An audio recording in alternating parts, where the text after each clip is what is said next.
सैनिक का जूता रेत के नीचे किसी सख्त चीज से टकराया। अगले ही पल उसका शरीर हजार टुकड़ों में बिखर गया। उसका साथी जम गया, दिमाग चकरा गया। सहज ही वह आगे बढ़ा। क्लिक! धातु के दबाव की स्पष्ट आवाज। एक और लैंडमाइन। धिक्कार है। धमाके से उसके कान अभी भी बज रहे थे। दुनिया धुंधली और दूर लग रही थी।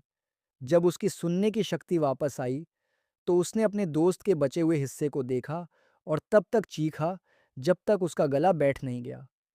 लेकिन यह शोक मनाने का समय नहीं था। उसने खुद को ध्यान केंद्रित करने के लिए मजबूर किया।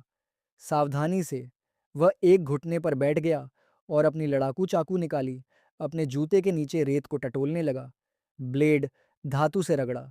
निश्चित रूप से एक माइंड। आसपास देखते हुए उसने लगभग 10 फीट दूर रेडियो देखा।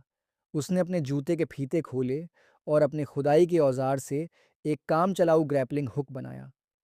कई असफल प्रयासों के बाद उसने उसे अपनी पूरी ताकत से फेंका। बल के कारण उसका पैर लगभग माइंड से उठ गया था, लेकिन चमत्कारिक रूप से उसने पैक को पकड़ लिया। कई घंटों के इंतजार के बाद आखिरकार वह मुख्यालय पहुंचा और अपनी स्थिति बताई। उनकी प्रतिक्रिया सुनकर वह दंग रह गया। लगातार रेत के तूफानों के कारण कोई भी हेलीकॉप्टर रेगिस्तान में नहीं उतर सकता था। जमीनी बचाव कार्य में 52 घंटे लगेंगे। उसने अपनी घड़ी का टाइमर सेट किया। 113 डिग्री की भीषण गर्मी में 52 घंटे। हालात अच्छे नहीं थे। जब भूख असहनीय हो गई तो उसने बीफ जर्की का अपना आखिरी टुकड़ा खाया और पानी की बोतल खाली होने से पहले 2 घूंट पानी पिया। तभी हवा चलने लगी। उसने अपना सिर घुमाया और उसका दिल बैठ गया। एक भयंकर रेतीला तूफान आ रहा था।